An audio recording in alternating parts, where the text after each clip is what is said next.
Malam itu, aku sendirian di rumah. Hujan deras mengguyur atap, menciptakan irama yang seharusnya menenangkan. Tapi malam ini justru terasa mengancam. Orang tuaku sedang pergi keluar kota, dan rumah yang biasanya ramai kini terasa kosong dan terlalu besar. Aku duduk di sofa, mencoba fokus pada film di laptop, tapi pikiranku terus melayang. Setiap derit kayu atau suara angin di luar jendela membuat bulu kuduku berdiri. Aku mencoba meyakinkan diri, ini hanya rumahku. Tidak ada yang perlu ditakutkan. Tiba-tiba, listrik padam. Seluruh ruangan gelap gulita. Hanya diterangi kilatan petir sesekali. Aku meraba-raba mencari ponsel, menyalakan senternya. Cahayanya yang sempit hanya membuat bayangan di sekitarku terlihat semakin aneh dan menakutkan. Jantungku berdebar kencang. Aku memutuskan untuk mengambil lilin di dapur. Dengan langkah perlahan, aku berjalan menyusuri lorong yang gelap. Lantai kayu di bawah kakiku berderit. Suaranya menggema di keheningan rumah. Saat aku sampai di dapur, aku mendengar suara seperti langkah kaki, tapi bukan langkah kaki biasa. Sangat pelan, diseret-seret, datang dari lantai atas.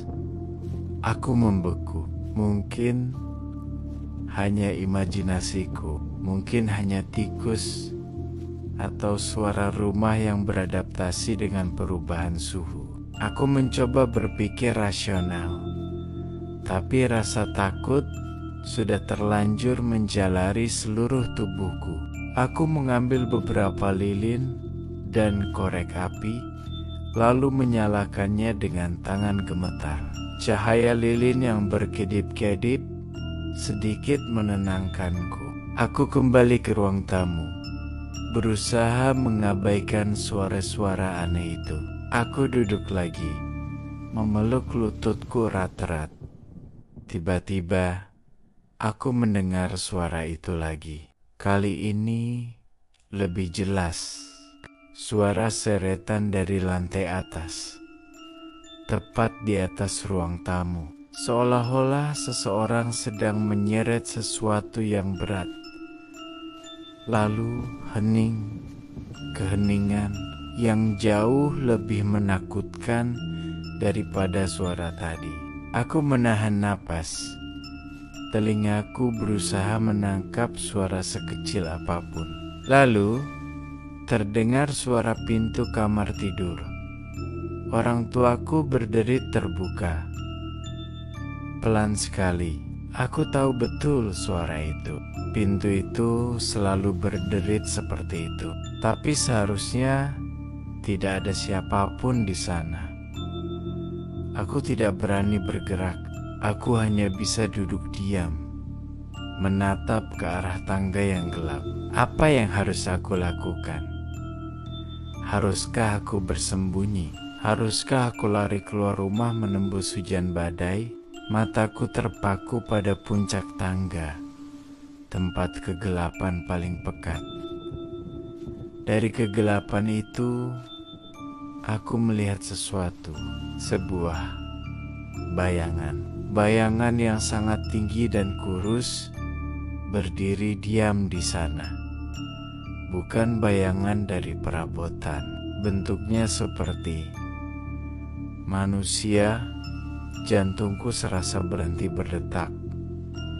Aku tidak bisa berteriak. Suaraku tercekat di tenggorokan. Bayangan itu perlahan mulai bergerak, menuruni tangga satu persatu, dengan langkah yang diseret dan tidak wajar. Suara seretan itu kembali terdengar. Semakin dekat, semakin nyata. Aku memejamkan mata, berharap ini semua hanya mimpi buruk. Tapi saat aku membukanya lagi, sosok itu sudah berada di ujung tangga bawah, dan ia menatap lurus ke arahku. Malam itu, aku belajar satu hal. Terkadang, kesendirian bukanlah ketenangan. Kesendirian bisa menjadi awal dari teror yang tidak pernah kamu bayangkan. Dan rumahmu yang seharusnya menjadi tempat teraman bisa berubah menjadi neraka pribadimu. Terima kasih sudah mendengarkan ceritaku. Jangan lupa untuk selalu mengunci pintu dan jendela. Sampai jumpa di cerita berikutnya. Jika Anda ada kisah dan pengalaman yang menegangkan dan ingin dibacakan, silakan kirim ke kita. Terima kasih.